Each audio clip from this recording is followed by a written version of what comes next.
gracias a Dios que viene a darnos luz en todo como un semáforo, verde, amarillo y rojo, de blanco, todo lo que tiene que y casi blanco para los vehículos eléctricos, todo lo que tiene que ver con educación vial. Hola Hernán, ¿cómo estás? Hola Jenny Aquino, hola al resto del equipo de Al Mediodía Radio y a toda la audiencia de este programa. Yo feliz de estar aquí como todos los lunes. Viniste a darnos, ¿verdad, Malena? Viniste a darnos algo bueno y es, contamos con datos reales de los accidentes de tránsito. Sí, voy a hablar de dos temas. Primero es porque hay una situación que me preocupa respecto a los datos de accidentes de tránsito. Y el segundo es de los famosos cambios de sentidos o pares viales que se piensan hacer en avenidas tan importantes como la Churchill, la Lincoln, la Sarasota, la Rómulo Betancourt, la Carmen Mendoza de Corniel, la de Filló, la Roberto Pastoriza y la Gustavo Mejía Ricard. Pero empecemos por el tema de los datos, porque hay una situación que ya habíamos advertido aquí en otros espacios que nos preocupa. Lo primero es que en República Dominicana, a partir del año 2017, y si lo notan, menciono mucho este año porque aquí fue que partió un cambio de paradigma de la gestión de la movilidad y la seguridad vial. Y todo esto se institucionalizó a través de un pacto social y una nueva ley, que es la ley número 63-17 de movilidad, transporte terrestre, tránsito y seguridad vial. Bueno, a partir de esa fecha, una de las cuestiones que empezaron a abordarse más correctamente, científicamente, fue la recolección y consolidación de datos estadísticos de seguridad vial. Para esto se creó un nuevo organismo, que es el único por ley encargado de recopilar estos datos y consolidarlos, que es el Observatorio Permanente de Seguridad Vial. Pero por alguna razón que desconocemos, los últimos datos de seguridad vial publicados corresponden al año 2022.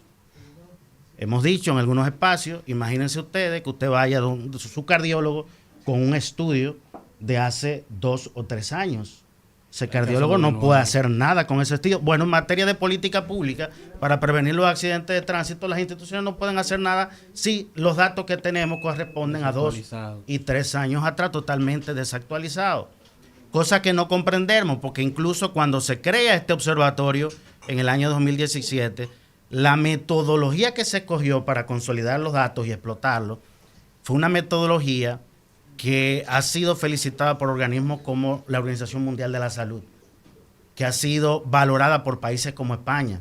La Dirección General de Tráfico estaba muy interesado en la metodología que tenemos en República Dominicana para recolectar estos datos y consolidarlos, cosa que nos sorprendió ver en foros internacionales como el correspondiente al Observatorio Iberoamericano de Seguridad Vial en Madrid 2019.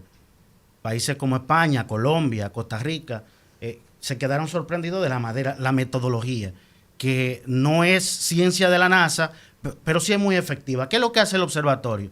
El Observatorio Permanente de Seguridad Vial del Intran, que es una dependencia del Intran, toma las principales bases de datos de accidentes de tránsito del país y las cruza. La aseguradora. Incluye la aseguradora, casa de conductor, centro del automovilista y las tres bases de datos principales, que son salud pública, que tú lo acabas de mencionar, la base de datos de la Dirección General de Seguridad de Tránsito y Transporte Terrestre, DGCET, y la del INACIF, el Instituto Nacional de Ciencias Forenses. Toda esta data, todas estas bases de datos, ese observatorio, a través de una metodología aprendida a través de los años, la cruza, la limpia y la explota. Y como dije, eso había sido valorado por los órganos rectores de transporte de diversos países de la región y de Europa. No se justifica que al sol de hoy solo tengamos publicada en el portal de este observatorio los datos estadísticos del año 2022, que para esa fecha ya nosotros decíamos en este programa, se perfilaba que estamos volviendo a cifras trágicas de muertes por accidentes de tránsito de antes de la pandemia. Recuerden que se cayó las muertes por tránsito y heridos por tránsito, las estadísticas se cayeron porque las restricciones de movilidad durante la pandemia redujeron el flujo de desplazamiento de personas y por ende los accidentes de tránsito y también. Y hay que decir una cosa, y es que la gente dejó de saber manejar después de la pandemia. Porque ahora nadie sabe manejar. Eso pareciera así. Es como cuando llueve. Sí. Tú sabes que a propósito del segundo tema, que son los cambios viales, los pares viales de las grandes avenidas que yo mencionaba, una de las cuestiones que se hacía antes de la pandemia era precisamente medir las aptitudes de las personas respecto a la movilidad y la seguridad vial. Y aquí en República Dominicana, en los años 2018, 2019, por primera vez, y a propósito de esta reforma iniciada en el año 2017, se realizaron por primera vez 2 grandes encuestas nacionales, una de movilidad y otra de seguridad vial, precisamente para comprender el comportamiento de la persona, pero eso fue abandonado. Respecto a los cambios viales, en esa época, la última vez que se hizo encuestas de este tipo, más del 90% de los dominicanos estaban de acuerdo con los cambios viales. Ahora bien, ¿qué son los pares viales? No es algo nuevo, es la continuidad de una política pública. Lo que se busca con los pares viales es eliminar el tráfico de retorno, convirtiendo vías que son de doble sentido en un sentido y una paralela, tú la pones en un sentido contrario. Por ejemplo, Churchill y Lincoln. Lo que se busca es hacer una de estas, norte-sur, en un solo sentido, y la otra sur-norte. Pero también en la Churchill ya sabemos que hay planes como el correspondiente al sistema integrado de transporte público de pasajeros, que busca un tranvía. Un tranvía que iniciaría en Jaina, tomaría la avenida Independencia e incluiría también la avenida Winston Churchill. Si tú la tienes de un solo sentido, entonces tú puedes aprovechar un espacio para eso. Pero también los buses de tránsito rápido, en otras vías tú puedes, que lo hemos dicho aquí varias veces, con la implementación de los nuevos corredores de autobuses, de que tú no haces nada con tener estos nuevos autobuses en el mismo tapón, sino que tú tienes que destinar un carril exclusivo para ellos. Evidentemente, con los cambios viales tú también reduces la fase de los semáforos. La Winston Churchill, tú reducirías la fase en algunas intersecciones de 3 a 2 fases y las que son de 4 a 3 fases. Hay técnicos que han analizado esto y han escrito sobre esto y están hablando de reducciones de tiempo de más de un 30%. Todos sabemos que en estudios que se han hecho, por ejemplo, en Santo Domingo, los tiempos de viaje promedio rondan la hora y media.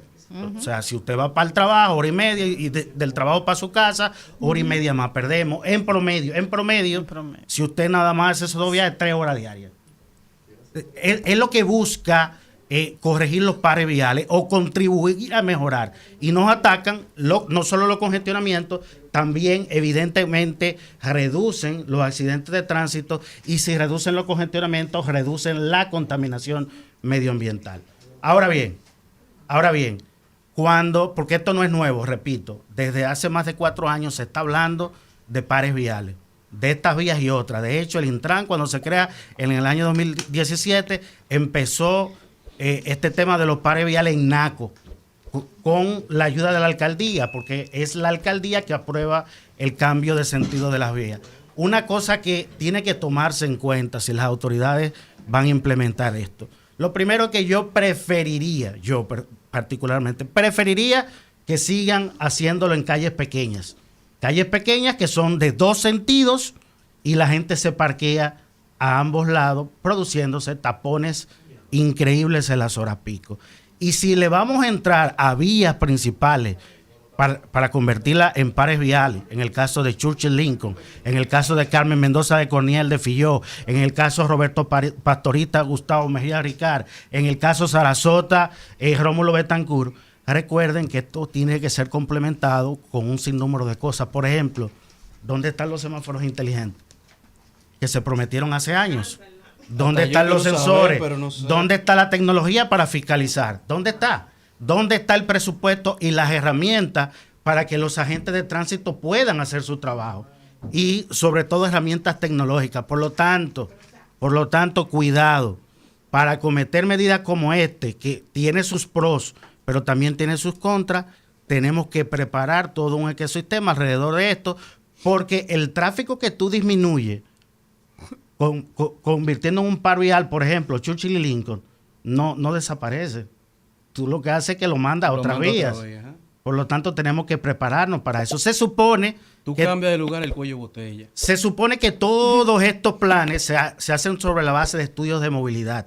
Otra cuestión que tienen que hacer las autoridades es comunicar estos estudios de movilidad para que la gente confíe. Porque los seres humanos no resistimos al cambio. Si tú por décadas estás Más cuando son acostumbrado autoritarios. a unas rutas específicas que tú te las sabes de memoria Y ahora la cambian de y de repente. repente te la cambian, va a haber una resistencia, aunque en el mediano plazo y el largo plazo sea positivo para ti. ¿Cómo tú solucionas eso? ¿Cómo tú trabajas eso con seres humanos? Comunicando. Comunicando, educando y sobre todo fiscalizando, porque después que tú haces estos cambios, tú necesitas una DGC preparada para aplicar estos cambios en la realidad. Y todavía, señor, aquí hay calles de una vía que la han convertido de una vía que nunca se ha respetado ese sentido. Nunca se ha respetado ese sentido porque nadie ha fiscalizado. Y porque se hicieron también muchos cambios sin sentido.